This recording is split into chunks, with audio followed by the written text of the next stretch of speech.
Make sense of the mystery of life with ancient wisdom to navigate change in our modern times. Welcome. I'm your host Tanishka, and this is the Moon Woman podcast. Hi everybody. So we're now approaching the solar eclipse, which is going to happen in the new moon this weekend on the 29th in the sign of Aries, which is the first sign of the zodiac. And this is what evokes the archetypal energy of the child within us. So I thought I'd just speak about the lessons, how we're being initiated by this event. Basically, a solar eclipse happens when the moon passes between the sun and the earth, and this casts a shadow on the earth that either partially or fully blocks the sun's light.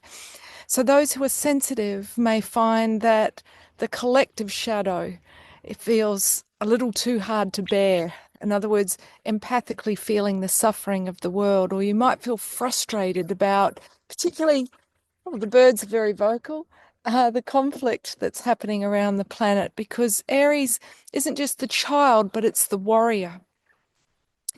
But in the hero's journey, this is the beginning of the 12-month cycle. And this first stage of Aries is when we find ourselves in the ordinary world. In other words, we become aware of what it is that we've outgrown. And this will be a source of frustration for us, where we feel bored, where we feel stuck. So bless it if you have feelings of frustration or anger coming up, because this is highlighting where you need to take action, what needs to change in your life in order to grow, to move forwards.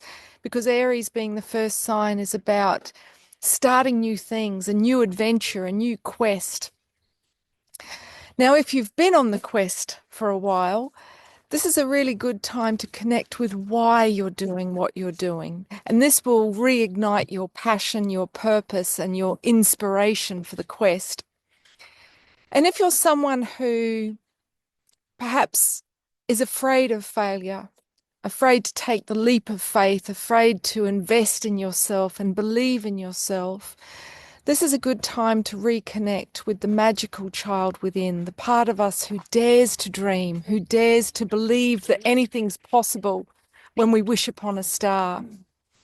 Now, if we don't believe in ourselves enough, we won't dare to even think that it's possible. We won't dare to make a new start. So our self-perception is what's critical, and this will come up as we approach this new moon eclipse, because how we see ourselves determines our subjective experience.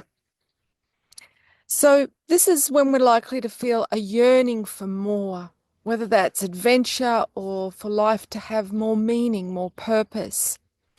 And ultimately, if we don't have a purpose, we're at risk of depression and even suicide. If we don't have a solid reason for being here that ignites us every day. Now, it's important to note that in the archetypal hero's journey, this is about us doing battle with our saboteur, because ultimately our greatest battle is within.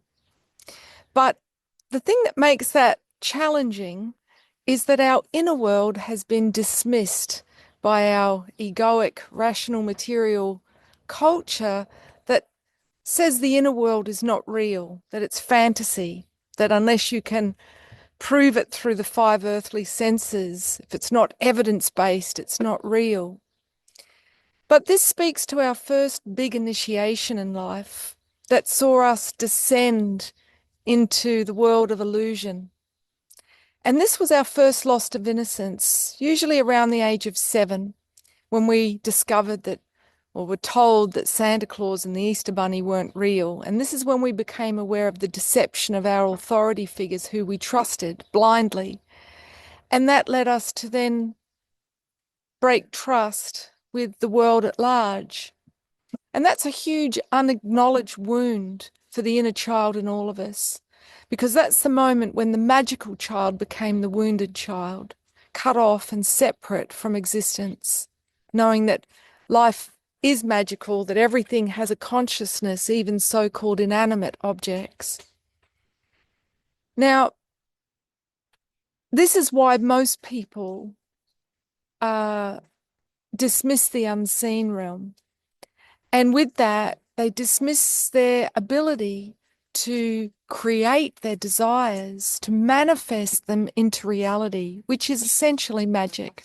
Magic is knowing how to direct energy on the understanding that energy follows intention and that we can wield it with our thoughts, particularly our subconscious thoughts. And that's being highlighted by this eclipse, which is happening conjunct the North Node in Pisces. Now, conjunct is when it appears to be on top of. So we have an eclipse when the moon is either conjunct the North or the South Node. What are the nodes? These are the high and low points of the ecliptic of the moon.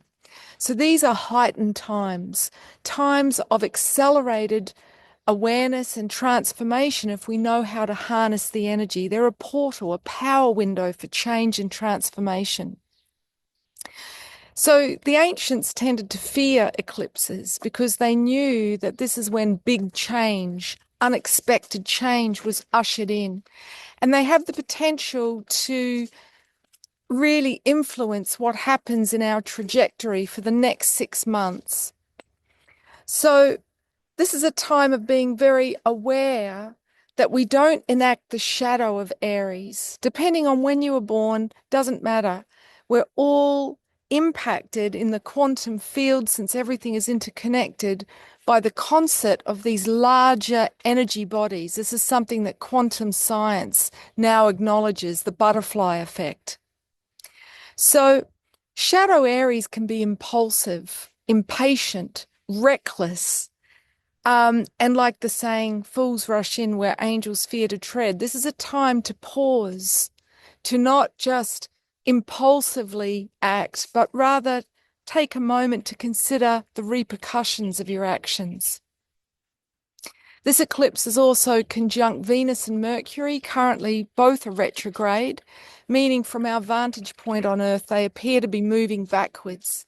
And what this can do is it can bring up an opportunity for us to visit unresolved matters of the heart, particularly communications that need to be spoken in relationship to resolve grievances so that they don't completely destroy trust. We also have Neptune in the final degree of its home sign, Pisces, conjunct this eclipse. Now, Neptune, it rules dreams. So pay attention if you receive an important dream message to help you complete a karmic lesson. This eclipse being conjunct the North Node in Pisces, the final sign, and with the sun in Aries, this is about big endings, big beginnings. We're not going to see another eclipse in Aries until 2032. So the message, take responsibility for what you reap, for what you sow right now, i.e. your karma. Get the chip off your shoulder and take right action on making your dreams a reality. Instead of blaming the world or your parents, this is a time to take action on what it is that you most want to create. Thanks so much for watching. Blessings on your day. Do take it easy. As we come into the new moon, this is a time when we can be a bit more itchy and scratchy. Energy is low, and we need to take a bit more time for ourselves to reflect so that we don't create tension and conflict with those we love. Take care.